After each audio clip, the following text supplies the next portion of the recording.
मुझ पर लगा दो केस मुझ पर, जेल ले जाओ मुझे भी, लेकिन सच्चाई ये है कि इस देश का प्रधानमंत्री कायर है। जी हाँ दोस्तों, इधर मोदी का रात 8 बजे का संबोधन, उधर मोदी शाह पर हो गया बड़ा खुलासा। वीडियो ने बढ़ाई देशवासियों की नाराजगी। राहुल, संजय, अखिलेश से भागे मोदी। बहुत स्वागत है आप सभी का। आप देख रहे हैं द राजनीति का विशेष सेगमेंट खबर और विश्लेषण। मैं हूं जब्बार खान। दोस्तों, आखिर ऐसा क्या हुआ कि ऑपरेशन सिंदूर और सीज फायर के बाद में जब प्रधानमंत्री नरेंद्र मोदी विपक्ष के दबाव में राष्ट्र के नाम संबोधन देने के लिए आ रहे थे, तभी एक बड़ा खुलासा मोदी और शाह पर हो गया। आखिर ऐसी कौन सी स्थिति आ गई जब मोदी और शाह दोनों ही एक बार फिर से विपक्ष के निशाने पर आ गए? आखिर देशवासियों की नाराजगी क्यों बढ़ गई सरकार के खिलाफ में? आखिर मोदी का विपक्ष के दबाव के बाद में रात 8 बजे 12 मई के संबोधन से ठीक पहले ऐसा हुआ क्या? दोस्तों, विस्तार से आपको बताते हैं, अंत तक इस वीडियो को आप जरूर देखें, आपसे अपील। दोस्तों, मोदी सरकार द्वारा पाकिस्तान के खिलाफ युद्ध विराम करने के लिए कथित मजबूर होने, अमेरिका के आगे झुकने, देशवासियों के सामने आकर कारण न बताने और संसद के विशेष सत्र को बुलाए जाने की कांग्रेस की बार बार अपील के बावजूद खामोश रहने के बाद जब 12 मई को पहली बार ऑपरेशन सिंदूर और सीज फायर होने के बाद में पीएम मोदी, उनके बारे में जब ऐलान हुआ कि 12 मई रात को 8 बजे देश के नाम संदेश देंगे, मगर जैसे ही ऐलान हुआ वैसे मोदी को बड़ी तादाद में लोग ट्रोल करने लगे। आम आदमी पार्टी के सांसद संजय सिंह ने इस ट्रोलिंग को तो और आगे बढ़ा दिया और उन्होंने तंज कसते हुए प्रधानमंत्री मोदी पर भारतीय जनता पार्टी पर तीखा प्रहार किया। उन्होंने कहा कि पीएम मोदी सर्वदलीय बैठक से गायब रहे, अब शाम 8 बजे आ रहे हैं, मुफ्त में नाटक देखने का अवसर ना गंवाएं। उन्होंने लोगों से यह कहा। दोस्तों, किसके लिए? नरेंद्र मोदी, भारत के प्रधानमंत्री के लिए। दोस्तों, आम आदमी पार्टी के सांसद संजय सिंह ने अपने सोशल मीडिया अकाउंट पर बाकायदा लिखा जाकर के बिहार का चुनाव, बिहार की चुनावी रैली, मुंबई में फिल्मी सितारों, केरला में समारोह, आंध्र प्रदेश में समारोह को कुशलतापूर्वक संबोधित करने और सर्वदलीय बैठक में गायब रहने के बाद शाम 8 बजे आ रहे हैं विश्व के महान कलाकार सर्वश्री 1008, मुफ्त में नाटक देखने का अवसर न गंवाएं। दोस्तों, ये आम आदमी पार्टी के सांसद संजय सिंह का कटाक्ष था। इस बीच में पीएम मोदी पर प्रियंका गांधी का एक बयान लोगों में चर्चा का विषय बन गया। दोस्तों, जिसे प्रियंका ने मोदी पर कहा था कि वो कायर हैं। खुद सुनिए। मुझ पर लगा दो केस मुझ पर, जेल ले जाओ मुझे भी, लेकिन सच्चाई ये है कि इस देश का प्रधानमंत्री कायर है।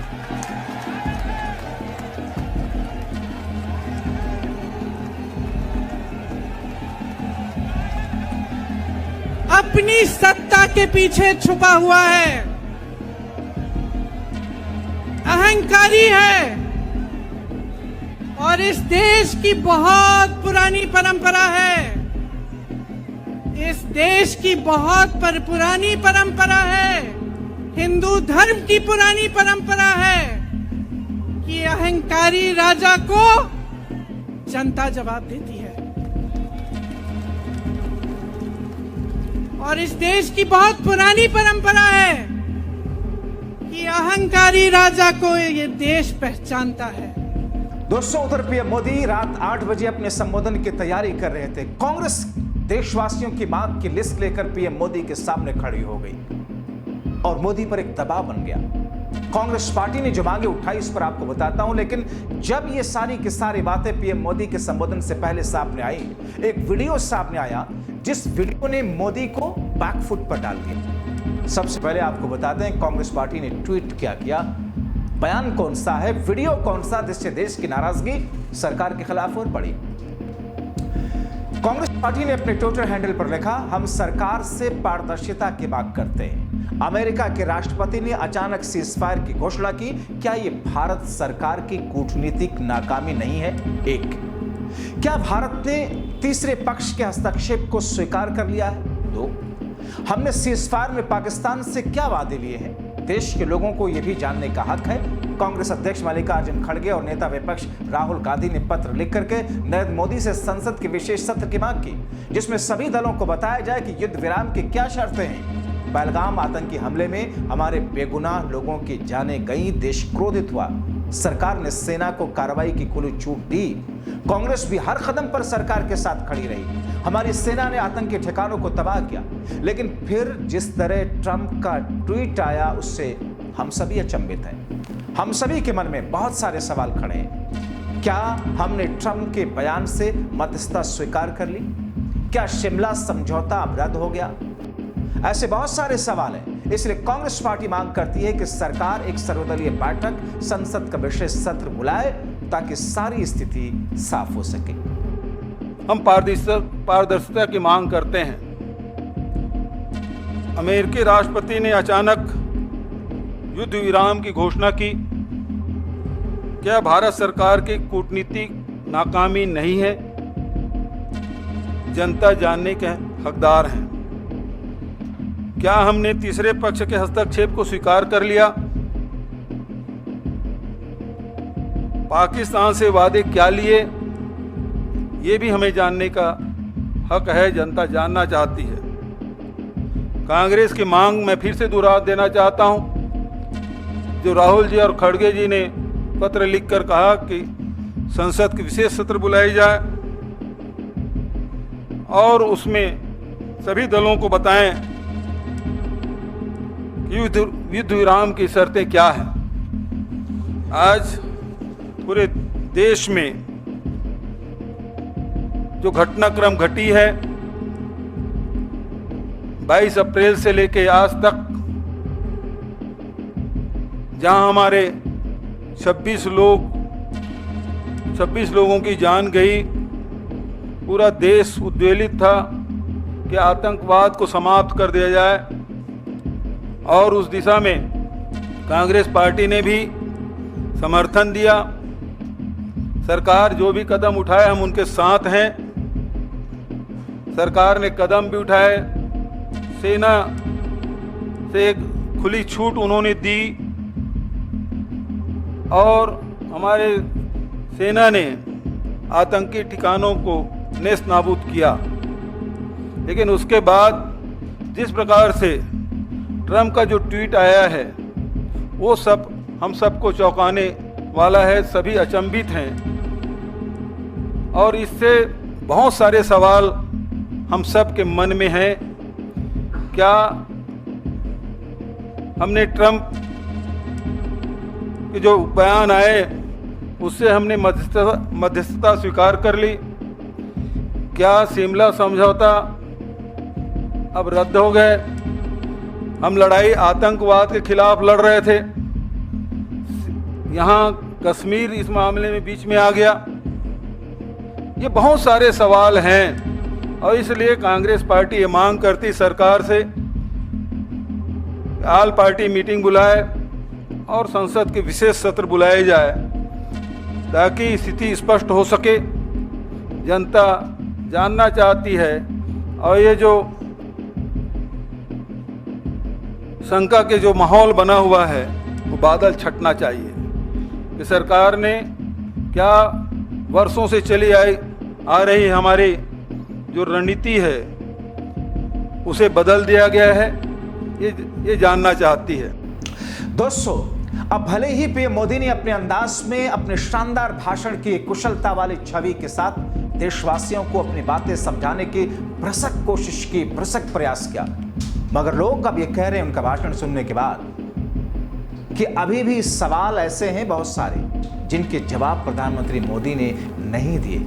और बहुत सारे लोग तो ये कह रहे हैं कि प्रधानमंत्री नरेंद्र मोदी के अंदाज, उनकी बातों, उनके भाषण से ऐसा लग रहा कि पीएम मोदी एक बार फिर से इस पूरे सेना के पराक्रम को, इस पूरे घटनाक्रम को, बजाय इसके कि उस पर देशवासियों के सामने ये कहें कि हमसे चूक हुई या हमने सीज़फायर करके, ऐसा लगता है कि हालात की मजबूरी के सामने हमने घुटने टेके लेकिन हमारी लड़ाई जारी है, बजाय इसके शायद वो फिर से राजनीतिक तौर पर इसका लाभ लेंगे। बहुत सारे लोग ये कह रहे हैं। दोस्तों, इस बीच में कांग्रेस का एक ट्वीट तेजी से वायरल हो रहा है जिसमें कांग्रेस ने मोदी और राहुल के एक वीडियो को शेयर करते हुए लिखा, झुकना मत मोदी जी। नमस्ते ट्रम्प, नमस्ते ट्रम्प। मैं राष्ट्रपति ट्रम्प से एक बात हमेशा सीखता आया हूँ कि वे राष्ट्रहित को सर्वोपरि रख करके काम करते हैं। We have a very special person with us. His name is familiar to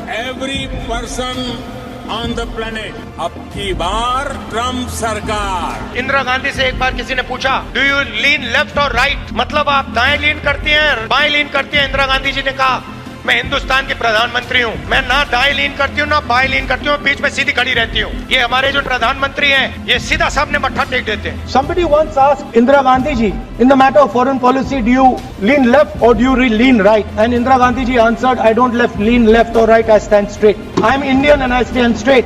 And the BJP and the RSS have a different philosophy. When asked, lean left or do you lean right? They say, no, we bow our head right in front of every foreigner that comes in front of us. दोस्तों, अब जबकि प्रधानमंत्री नरेंद्र मोदी का भाषण हो चुका है, संबोधन हो चुका है, देश के नाम उनका संदेश आ चुका है, मगर उस संदेश में बहुत सारी चीजें ऐसी हैं जिससे लोग अभी भी असहज हैं। बहुत सारे सवाल ऐसे हैं जिनके सवालों के जवाब लोगों के मिले नहीं। बहुत सारे लोग ऐसे हैं जो ये पूछना चाहते हैं कि साहब, क्या पुलवामा के उस अटैक में जिसमें 300 किलोग्राम RDX विस्फोटक बरामद हुआ, जिसके बारे में आज तक जांच की बातें सामने नहीं आ पाई, क्या इस पहलगाम में जो आतंकी हमला हुआ, जो लोग मारे गए, चूक किसकी थी, सिक्योरिटी क्यों नहीं थी, इस पर कोई जिम्मेदारी लेगा, कोई जवाबदेही होगी, किसी का इस्तीफा होगा? ये सवाल लोग पूछ रहे हैं। सवाल का जवाब नहीं आया कि आखिर युद्ध विराम किन परिस्थितियों में हुआ, जिसका सटीक बातें तो सामने आई, लेकिन वो सटीक जवाब, वो सटीक चीजें जिससे लोग संतुष्ट हो, अभी भी नहीं आया। आपको पता है दोस्तों, किस तौर पर 10 मई शाम 5 बजे सीजफायर लागू हुआ था। पाकिस्तान ने लागू होने के 3 घंटे बाद इसे तोड़ दिया था। आपको यह भी पता है, पाकिस्तान की तरफ से जम्मू कश्मीर, राजस्थान, पंजाब 15 जगहों पर ड्रोन अटैक किए गए थे, जिसे भारतीय डिफेंस ने नाकाम किया। 10 मई को डोनाल्ड ट्रंप ने अमेरिका से सीजफायर का ऐलान किया था। अमेरिकी राष्ट्रपति डोनाल्ड ट्रंप ने दावा किया था कि अमेरिका की मध्यस्थता के बाद दोनों देश सीजफायर के लिए राजी हुए। इसके बाद भारत और पाकिस्तान ने सीजफायर की पुष्टि की थी दोस्तों।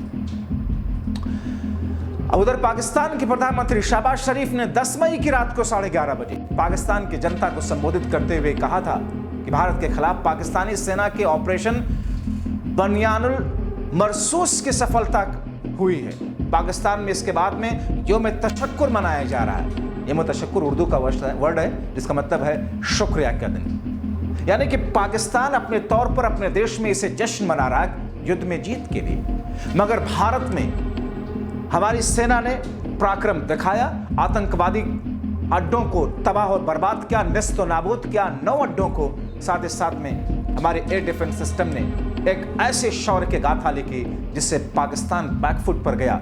लेकिन फिर भी लोगों के जहन में सवाल कई सारे हैं। उन सवालों का जवाब कब आएगा, इंतजार करना होगा। क्या आएगा भी या नहीं, आप क्या सोचते हैं? अपनी राय कमेंट बॉक्स में जरूर लिखें। अभी के लिए इतना ही, बहुत शुक्रिया अंत तक वीडियो देखने के लिए। खुद जागरूक रहें, दूसरों को भी जागरूक करें वीडियो शेयर करके। मुझ पर